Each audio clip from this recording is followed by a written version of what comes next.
Hi guys, Goffy here and welcome back to the channel. In today's video, I want to address the Leica situation of this YouTube channel. Many of you have been reaching out recently and asking where has all the Leica stuff gone and what are you doing? So in today's video, I want to update you on that. If you were watching about 5 or 6 months ago, you'll know that I put all of my Leica stuff up for sale. And to be honest with you, in that moment, I thought I was going to be leaving Leica for good.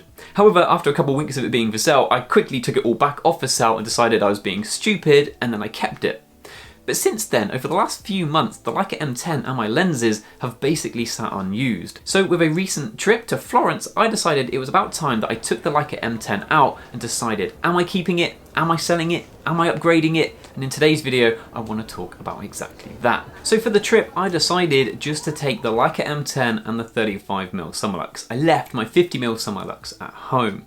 And the 28mm Elmarit that I used to own in the past, when I put all of that stuff up for sale a few months back, that was the one thing that sold, and that has now gone. So I'm only left the 35 and 50mm as an option, and I decided for this trip, let's just keep things simple. Bare bones Leica, M10, 35mm Summilux, and nothing else. And just really focusing in on a one camera, one lens setup for the duration of our 4 or 5 days that we were in Florence. So first up then, let's talk about one of the reasons why I stopped shooting so much Leica content here on the channel. And that's because there's been a little bit of a transition between me taking photos for myself and then me taking photos for either YouTube or commercial reasons as well. I find myself doing far less of like personal photography and far more of the YouTube and commercial stuff. And when it comes to Fujifilm, it just fits in a little bit better. If I want to make a YouTube video, I just need to take the one camera. I can do photo and video at the same time. If I want to take a Leica with me, I'm going to take like the M10 and then have to bring another video camera with me, and that can be really frustrating. And when it comes to like commercial relationship as well, I found Fujifilm are really easy to get hold of. They want to work with me, they want to give me lenses and stuff to try, and it's been a really good relationship. And from a Leica point of view, it's almost like the opposite is true. It's really hard to get hold of stuff, and it's an awful lot of effort to be able to review anything.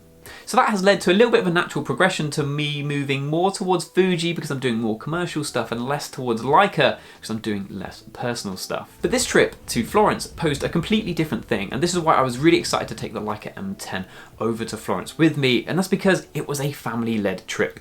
It was actually my mum and dad's wedding anniversary, so my mum, my dad, Claire and I all went on a trip to Florence, so all of the photos were for my own use. They weren't for anybody else, they were just for me. And that meant I could really dial in the M10 and get used to using it again with no real kind of pressures on taking photos for anybody else. I think another reason that I stopped shooting the M10 as well is the fact that when I put all that gear up for sale a few months back, one thing did go, and that was the 28mm Elmarit, and at the time that was by far my favourite lens, and even now today it is still my favourite focal length.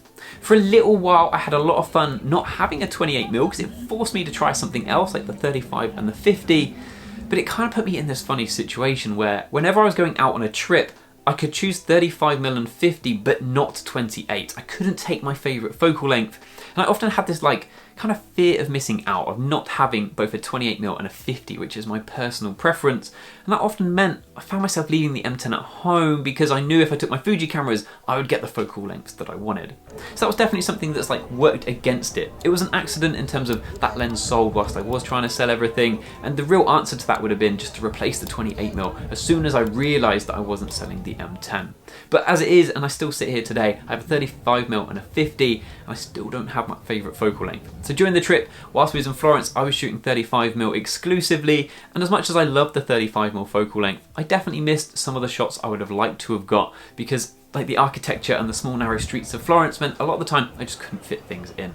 But at the same time, I was shooting for myself, so at the end of the day, I didn't care if I couldn't quite fit that building in because the image really was just for me. So in that kind of sense, it didn't matter so much for this trip, but for other trips, not having my 28mm and 50 favourite combination is definitely something that has led to me leaving the M10 at home at times. Now next up, this might sound a little bit bizarre, but one of my favourite things about the trip in Florence was my iPhone. It sounds a bit silly, but one of the big things that I dislike about shooting Leica here on the channel is always having to carry a second camera.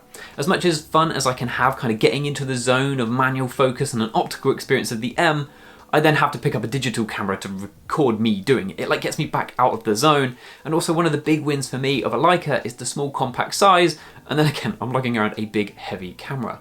But for this trip in Florence, and I don't know if you've been able to tell so far, all of the video content, not this stuff, but all of the stuff from Florence, was shot on my iPhone. Shot on my iPhone 15 in ProRes and then graded, and I am blown away by how good it is. And for me personally, this opens up a massive blocker for me. I can now take the M10 and a lens and my iPhone and still make content for this channel. It sounds really silly. I previously had an iPhone 11, I've now got an iPhone 15 Pro, and the difference is staggering, and I honestly think it's going to change how I make some videos for this channel in a really good way that opens up the door to me shooting more Leica. Now there is something else that I absolutely loved about shooting the M10 during this trip, and that is the output.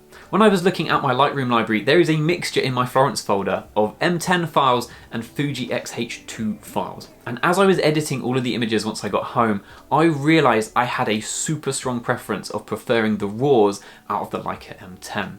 When it comes to JPEGs, I have no doubt that the Fuji JPEGs will look better because you can dial them in to look exactly like I want. But when it comes to the actual RAW files, I found myself with this really strong preference of preferring the colours and the flexibility of the M10 files compared to the X-H2 that I was also trying during the trip. The other thing that really stands out in my Lightroom library is the fact that I took 805 photos over the whole course of the trip.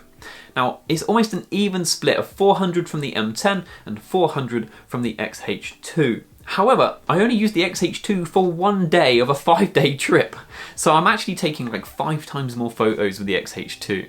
And I think the difference comes down to when I'm using the X-H2, I find that I will take multiple photos of the same thing and then pick the good one later. When I'm using the M10, I find that I actually think about it a little bit more at the time and just take the one good photo in the first place. Which one's better? Who knows? Both ways are kind of different ways of working. I think they probably have their own pros and cons. Sometimes that Fuji approach of taking lots of photos and picking the good one later makes some sense, and using the M10 to actually just sit and think about what was the good one in the first place probably has its own pros as well. But I do think there is an interesting thing there that shows that I used the two cameras completely differently, so there might actually be some merit in owning both because it changes my approach. If you're wondering what all the little numbers mean down at the bottom of the images, that links to my stackable preset collection. This is an example here. You take the raw, apply basic adjustment 4 and then tone curve 7, and you end up with this image. If you want a little bit more information about them, there's a link down in the description. Now there are a few things that stood out as being pretty bad about using the M10, especially having just used some pretty capable Fuji cameras predominantly for the last few months. Now one of the things that really stood out for me was battery life.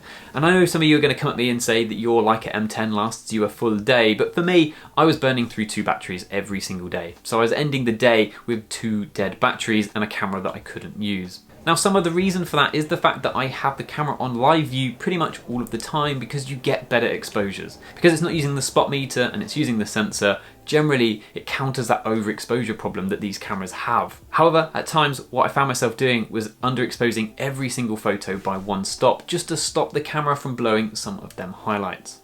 This means that all of the outputs straight out of camera don't look particularly good because most of them are underexposed, but then when you edit them you can bring it back up and they look great.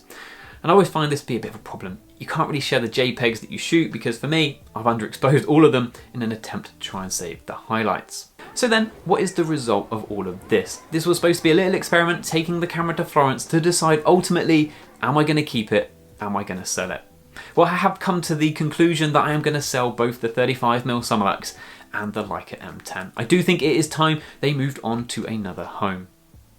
The good thing is because I'm going to buy a Leica M11. To fix some of those problems that I was talking about earlier with the overexposure and the battery life, I've decided I'm actually going to upgrade the M10 to the M11. So we're going to have an M11 here on the channel very soon. I've actually got somebody coming to buy the M10 today. That's why it's not here on the channel. It's actually all boxed up, ready to be collected.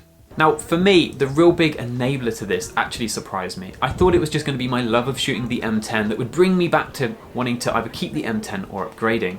But it was actually the iPhone. The iPhone 15, as silly as it sounds, means that I can now leave a second video camera at home. I can actually take out an M camera, a lens, and my iPhone and still make content for this YouTube channel. And it means I don't have to lug this second camera around, ruining my enjoyment of shooting an M camera. So we are going to be seeing more Leica content here on the channel, and apologies for kind of like dropping it off completely over the last 6 months. It just didn't fit so well previously, but it definitely fits far better into what I plan on bringing to the channel in the future. If you've enjoyed this video though guys, please do not forget to like and subscribe. There's plenty more Fuji, Leica and travel content coming to the channel very, very soon. And if you've enjoyed it guys, please don't forget to like and subscribe. Thank you for watching and I'll see you in the next one. Cheers.